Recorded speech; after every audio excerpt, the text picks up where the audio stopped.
Hi, I'm Philip Samartzis. I'm a sound artist and curator with a specific interest in field recording and environmental sound. For this episode, I'm going to talk to the work that I've been doing in Antarctica and the Swiss Alps, but I've also been doing a substantial amount of work in the Australian Alps as well over the last 15 years. These are extremely dynamic topographies that are experiencing various levels of stress through global warming.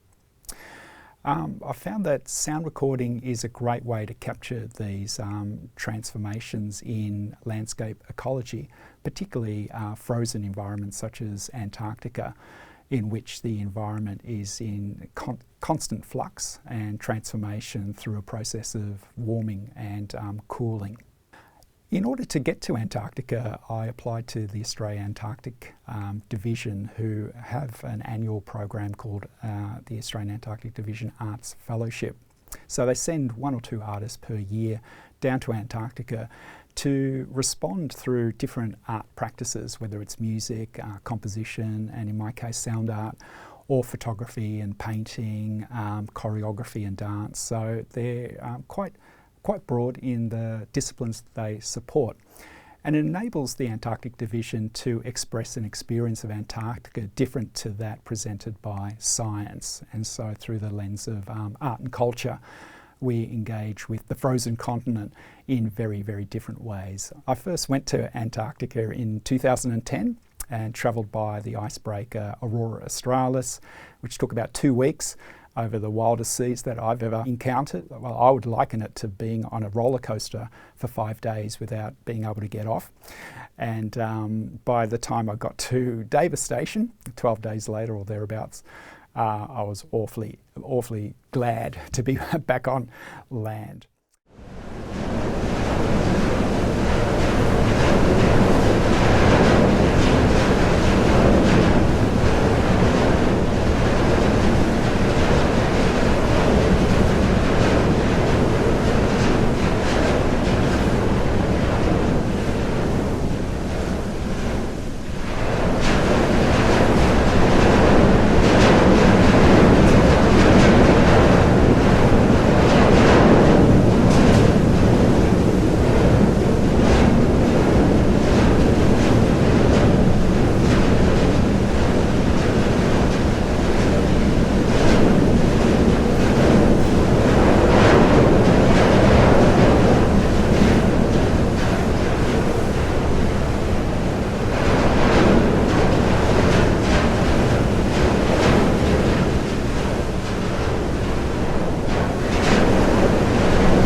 So I recorded the trip, the icebreaker travelling across the Southern Ocean, breaking through various types of ice, thicknesses of ice, quite an extraordinary experience.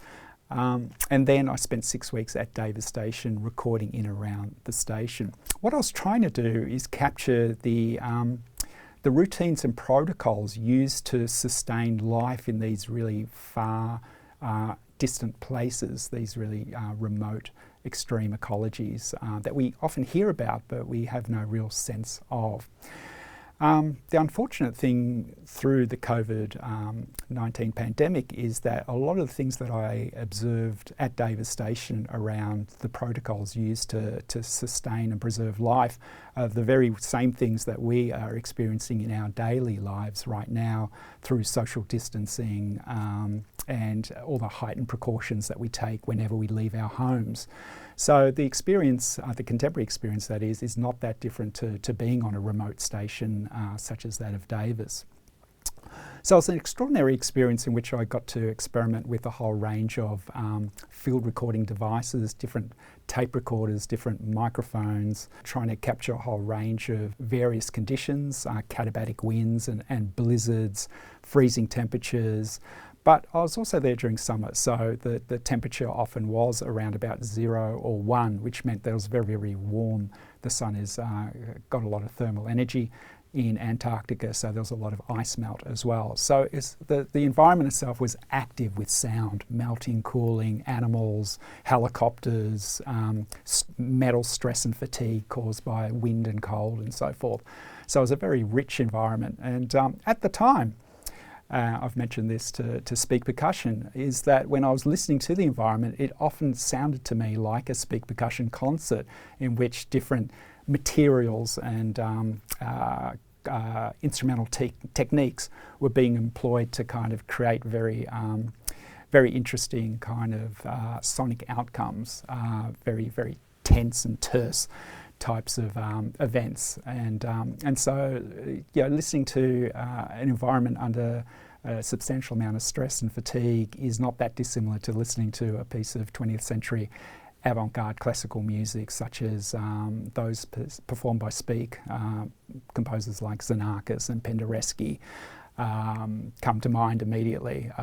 So there's a beautiful musical element to the chaos that one encounters there. I've travelled to Antarctica several times now, and I'm about to go one last time at the end of this year to complete what I've been, my big undertaking, which is called the sound map of the Australian Antarctic Territory, which takes in all 4 of our Antarctic stations and 2 icebreakers. And my intention with that project, which stems 12 years, is to try and chart the effects of climate change across the Antarctic Territory as a longitudinal study, so something undertaken over a long period of time in order to advocate for its preservation, for its for a deeper engagement with our Antarctic territory. And for a lot of people, it might come as a surprise that Australia's territory comprises around 42% of the continent. So about half of the continent is an Australian territory. And that translates to about 80% of Australia's mainland's mass in terms of scale. So if you can think about 80% of Australia and translate it down into Antarctica, that's the size of our territory. So it's like the frozen or white inverse of our country, and we've had a 100-year engagement with Antarctica. So I'm using sound art and field recording as a way of giving Antarctica a voice, and as a way of drawing attention to some of the ecological tensions and transformations that are occurring on the ice. As a companion work to the Antarctic project that I just spoke about, I've also been working in the Swiss Alps. In 2019, I was a researcher in residence at the High Altitude Research Station at Jungfrau Joch, which is a research station set on top of a series of mountains at around about 3,500 metres. It's the highest continuously operating research station in Europe. And it's designed to more or less gather upper atmospheric data around carbon emissions, and therefore it's a very important place for any of the conversations that we're having around climate change. For instance, the data that they gather is used for both the Kyoto and Paris climate agreements. So it's a really important location. I was keen to go there in order to observe the science, but also to record the station and the immediate surrounding environment. The station is at the head of the Great Altesh Glacier, which is the longest glacier in Europe. It's about 23 kilometres long, about 1.5 kilometres wide, and about 900 metres deep. And the glacier is contracting at a rapid rate because of global warming in the Swiss Alps. And I could physically see the glacier contracting in front of me as I stood at the research station with large areas of the glacier now crevassed. There's a lack of fresh snow, and so there's nothing feeding the glacier, so it's diminishing in volume. They're speculating that the glacier may well be gone by the end of the century. And so that's the last of the great glaciers in Europe. So as a sound artist and field recordist, I'm very interested in that subject matter, of course. It's a vertical environment rather than a horizontal one in Antarctica, so that in itself presented even more challenges than those that I encountered in Antarctica. Just travelling to and fro from the station into the field, onto the glacier, which is a highly dangerous environment, and the convergence of the bis and fawn winds, which bring in the warm winds of the south against the cold winds of the north, is also a site of contestation. It's like a beautiful dance between the winds that happen at the Jungfrau Saddle, where the station's located. And so I use different types of sound recording techniques to capture some of those elements, particularly the effects of warming temperatures on the glacier itself and all the associated sounds that makes. But the really interesting thing for me is another element that is seldom discussed is the loss of permafrost on the mountain range. And what that's creating is a very unstable environment with lots of rock falls, lots of ice and rock falling from the peaks of the mountains, making it a highly hazardous environment for anyone who travels there. Jungfraujoch is also a mecca for tourism who reach it through a cogwheel service. And therefore there are a lot of tourists in the immediate vicinity who are at risk of a whole range of these issues, the crevasses as well as falling rocks and ice from the mountain peaks. So in many respects a far more hazardous environment than anything I encountered in Antarctica.